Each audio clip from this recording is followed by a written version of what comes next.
Namaste.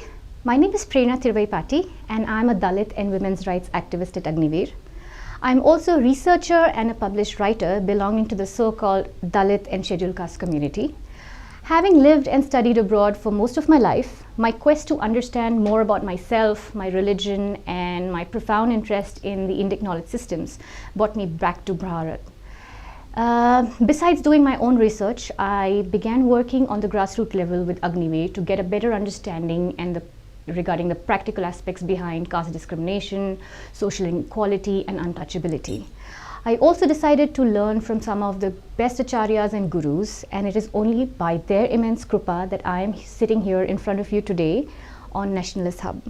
So the question that comes to all our minds is the caste system really birth-based?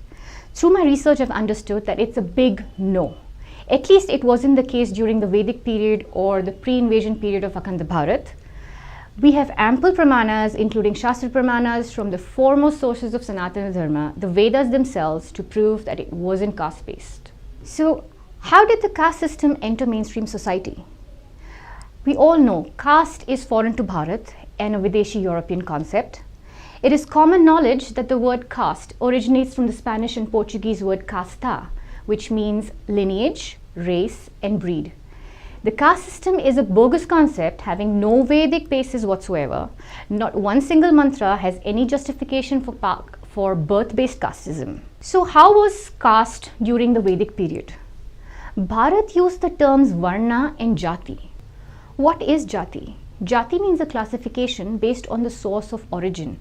Nyaya Sutra states, Samana Parasvatmika Jatihi, or those having similar birth source form a jati. An initial broad classification made by rishis is fourfold. Udbija, that comes out of the ground like plants. Andaja, which comes out of eggs like birds and reptiles. Pindaja is mammals, and Ushmaj, reproduced due to temperature and ambient conditions like virus and bacteria. Similarly, various animals like elephants, lions, rabbits, etc. from different jatis. In the same manner, entire humanity forms one jati. A particular jati will have a similar physical characteristics, cannot change from one jati to another, and cannot crossbreed. Jati is a creation of Ishvara or God. Brahmin, Kshatriya, Vaishya, and Shudra are no way different jati because there is no difference in the source of birth or even physical characteristics to differentiate between them. Later, the word jati started being used to imply any classification in common usage, and we call even different communities as different jati. However, it is merely convenience of usage, and it isn't the reality. All humans form one single jati. What is varna? The actual word used for Brahmin, Kshatriya, Vaishya, and Shudra is varna and not jati. The word varna is used not only for these four but also for dasyu and arya. Varna means one that is adopted by choice, while jati is provided by God. Varna is our own choice. Those who choose to be arya are called arya varna. Those who choose to be dasyu become dasyu varna. Same for Brahmin, Kshatriya, Vaishya, and Shudra. That is why Vedic Dharma is called Varnashrama Dharma. The word Varna itself implies that it is based on complete freedom of choice and meritocracy. Those involved in intellectual activities have chosen Brahmin Varna. Those whose defense and warfare was strong were the Kshatriya Varna. Those in economics and animal rearing were Vaishya Varna, and those involved in other support functions belong to the Shudra Varna. They refer merely to choices of profession and have nothing to do with any jati or birth. As per the Vedas, these four Varnas, Brahmin, Kshatriya, Vaishya, and Shudra, represent four basic properties. Various human behaviors can be explained in the form of different combinations of these basic properties. These vary at every point in time within the same individual, as well as vary as per the field of the investigation being chosen.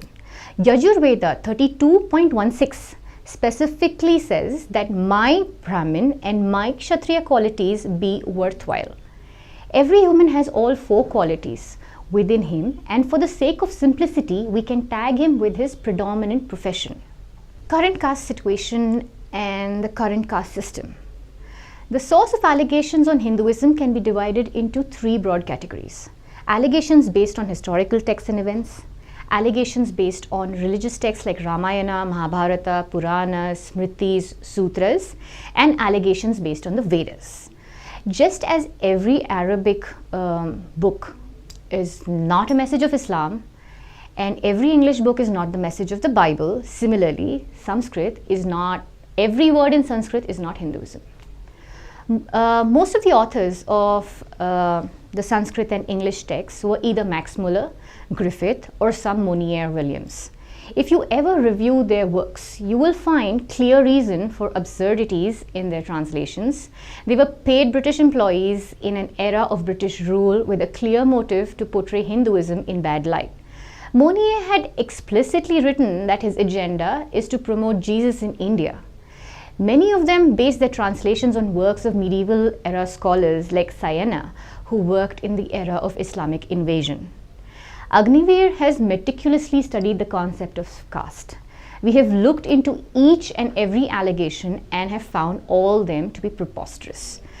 We have thrown open a challenge. We had actually thrown open a challenge a few years ago, and that challenge is still open, to showcase even a single mantra from the 20,000 plus mantras in the 4 Vedas that has any objectionable content related to caste, untouchability, and discrimination.